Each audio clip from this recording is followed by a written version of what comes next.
你是否曾觉得人生最大的追求就是财富自由？你是否曾相信，只要银行账户的数字不断攀升，就能买到一切快乐与满足？然而，有一种古老的智慧却告诉我们，真正的富足从来不在于你拥有多少金钱，而在于你的内心是否住着一片丰盛的海洋。在东方智慧中，外在的物质与内在的能量是相互作用的。当你的内心匮乏，即使金山银山也难以填补空虚；而当你的内心丰盛，即使身处简朴也能活出自在与圆满。今天的乾坤说将带你走进一个充满玄幻与启示的故事，揭示3个不花钱却能让你内心富足的东方秘密，让你从此摆脱金钱的枷锁，活出真正的快乐。在繁华的都市中，有一位年轻有为的金融才俊，名叫李明。他拥有令人羡慕的高薪，名牌西装、跑车、豪华公寓，样样不缺。李明的人生信条就是钱能解决所有问题。他为了赚钱，可以牺牲陪伴家人的时间，可以牺牲休息，甚至牺牲健康。每当他签下大单，看到银行卡余额增长时，都会感受到短暂的狂喜，但他很快发现，那份喜悦像沙漏一样转瞬即逝，取而代之的是更深的空虚和疲惫。李明的豪华公寓位于市中心一栋号称风水极佳的高级住宅楼，然而自从他住进来后，反而经常失眠、焦虑，连带脾气也越来越暴躁。他将这归结为工作压力，却没发现家里那幅巨型抽象化的摆放位置正无意中形成了一个能量漩涡，不断吸走他的内在能量，让他陷入一种永无止境的物质追逐中。他感到自己像被无形的力量操控，越赚钱内心越焦躁不安，甚至开始出现一些轻微的幻觉，总觉得周围有一种无形的压力在挤压他。在东方智慧中，心随物转为奴，心能转物为师。当我们的内心被物质所奴役，那么再多的财富也只会是枷锁。李明将面对的不仅是外在的困境，更是内在能量的枯竭。那么李明是如何发现这个隐藏的能量漩涡，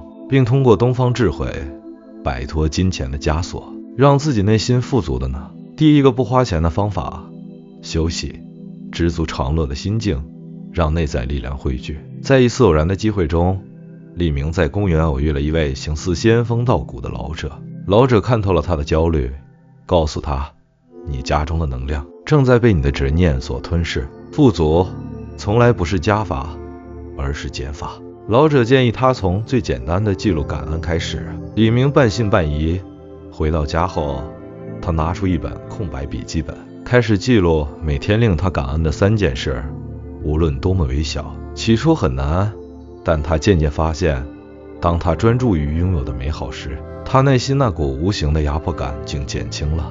他开始留意到阳光洒落窗台的美丽，咖啡的香醇，甚至只是与路人的一个微笑。他感觉到那股一直吸走他能量的漩涡似乎减弱了一些。第二个不花钱的方法，培养精神滋养的习惯，激活潜藏的能量。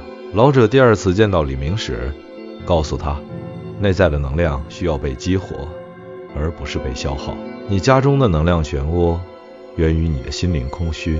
他建议李明学习一门不以功利为目的的艺术，或亲近自然。李明选择了学习古琴。当他的指尖触碰琴弦，沉浸在悠扬的琴声中时，他发现自己的心异常平静，那些莫名的焦虑和幻觉也随之消散。他还开始定期到郊外的小溪边冥想，感受大自然的疗愈力量。他甚至调整了家中那幅抽象化的位置，让它不再正对着大门。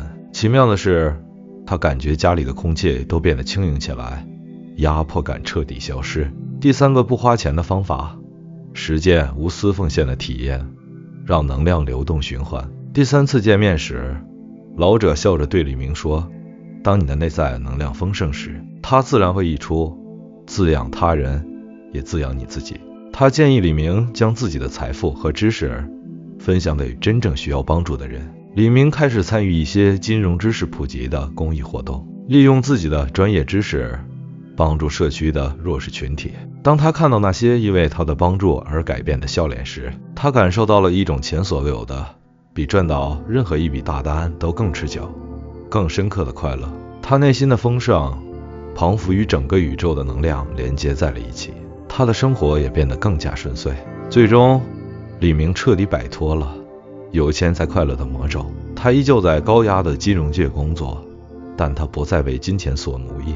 他的目光变得清澈，内心充满了平静与智慧。他才明白，原来真正的富足是内在的平衡与宁静，是一种超越物质的幸福感。他不仅事业蒸蒸日上，身边也吸引了更多志同道合的贵人。心随物转为奴，心能转物为师，解锁更多东方智慧，为你的生活加满 buff， 顺风又顺水。